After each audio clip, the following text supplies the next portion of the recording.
Speaker of the House, Louisiana Republican Congressman Mike Johnson joins me. Good evening, sir. Hey, my friend, great to hear your voice. And yes, it looks like we may be on the verge of our long national nightmare coming to an end. Finally, at least a handful of common sense Democrats in the Senate look like they're going to do the right thing and respond to the plea of millions of people across this country and, of course, Republicans in Congress and President Trump and reopen the government. It's the most basic responsibility, and it's long overdue. What exactly is the deal? Is there any change from just is there something different than just your clean resolution because you wouldn't have to vote on it? What's in it that that has to go over to the House?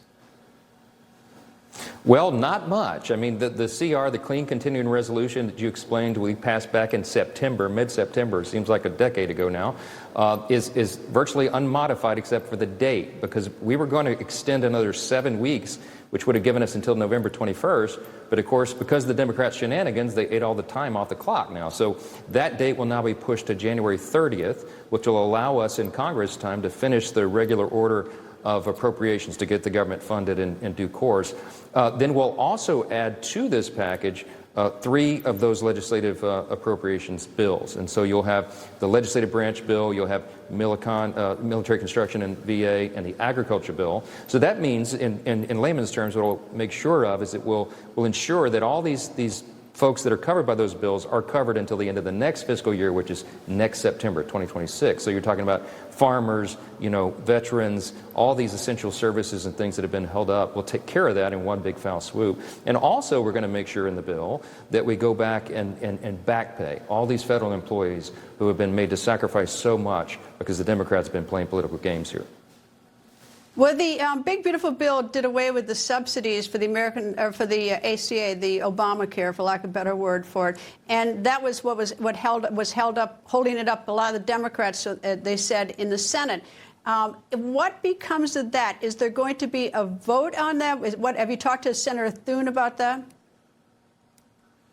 Yes, a very important clarification here, though. The big, beautiful bill, that was a Republican bill that we got signed into law July 4th, the Working Families Tax Cut, didn't deal with the Obamacare subsidies at all. The reason they're expiring is because the Democrats themselves, they put that expiration date on it at the end of this year. And why is that? This is really important because it's an enhanced subsidy.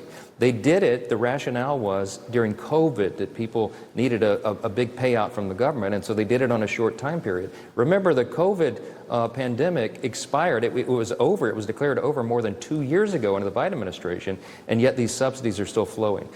Greta, the problem with that is that we are subsidizing very wealthy insurance companies. That is not helping costs go down. It's driving premiums up even higher. So Republicans want to fix the broken system. We don't want to throw good money at a broken and failing system.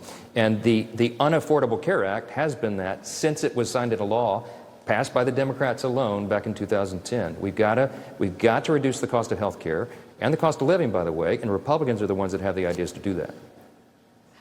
How and when are you going to do that? Because at least according to the political polling, 71% of the population that they polled, at least, are concerned about the subsidies ending at the end of the year. So, if this is just about subsidizing the insurance companies, you say, the American people think it's something very different, and they're going to be getting the bills in the mail.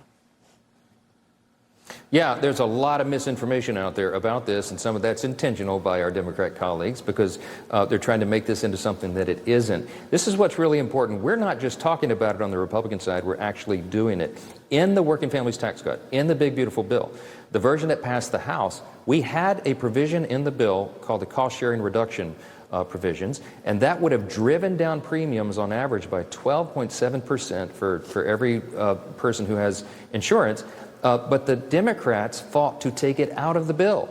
So if they cared so much about health care costs, they shouldn't be fighting provisions like that. We're putting together some ideas that will drive the premiums down because health care is too expensive in this country. It's too expensive because the Democrats built a system that doesn't work. So we need to look at the root causes of the costs that have skyrocketed and address that for the people. Merely subsidizing something is not the answer. When the government subsidizes something, it almost always means it's not working, and that's the problem. Well, is the Republican idea or solution going to go into effect at midnight on December 31st? Because people are going to get sticker shock on this insurance. I mean, this is really sort of an urgent matter for a lot of people.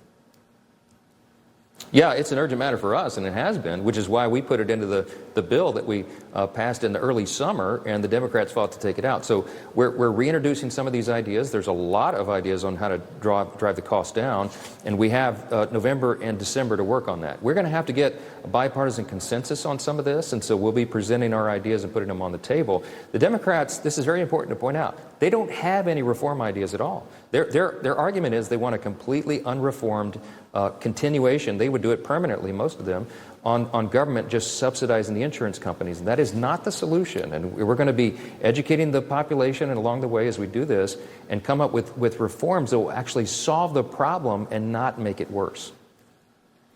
President Trump has posted today that he wants to see $10,000 bonus to those air traffic controllers who did show up for work without getting paid.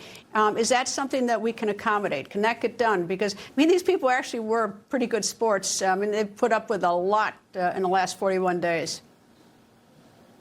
Yeah, they did. I mean, we have a lot of sympathy for them. I share the president's opinion on that because, I mean, these air traffic controllers have one of the most stressful jobs in the world, and then you add on top of that the layer of complexity that they're not getting paychecks and they're having to figure out also how to keep their families fed. I mean, we're asking them to do something that's almost inhuman.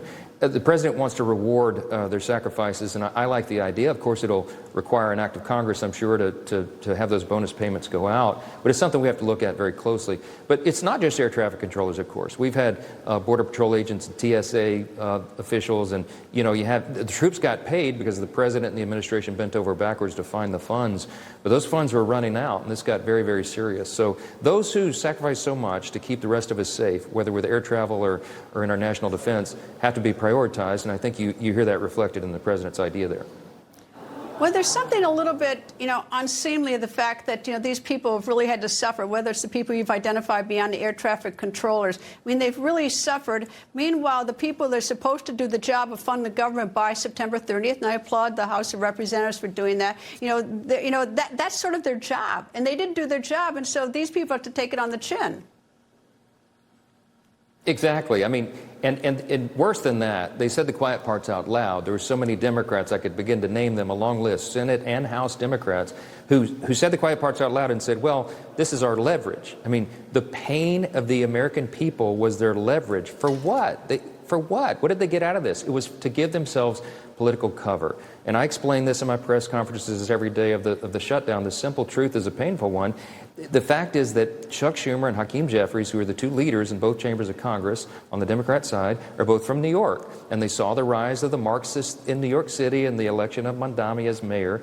And they're afraid that they're going to get a challenge from their left flank, from the far left flank in their next election cycle. That's 100% what this is about. Chuck Schumer had to give himself cover and try to prove to the far left in his party, the activists that run the Democrat Party now, that he was willing to fight Trump.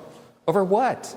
And they used the American people's pain to accomplish that goal. In the end, I think it blew up in his face. I don't think it's going to work. I think it had the opposite effect. And now they're having all sorts of strife inside their own tent now because they disagree. That strife's going to continue. I think the Democrats are on a collision course inside their own tent because you have the Marxists trying to run out the old guard Democrats. And they got to figure out which future they want. And I think they're going to go further and further left. Well, it does look like they might be imploring because a number of Democrats are now calling for Schumer's head because he let his caucus, sort of dissolve, and a number of Democrats voted with the Republicans. But let's hope Mother Nature doesn't interfere and cause a bad snowstorm so you can't get your people back this week to vote because, you know, we'd like to see the government funded again. Speaker Johnson, nice to see you. Thank you, sir. Thanks, Greta. Great to see you as always.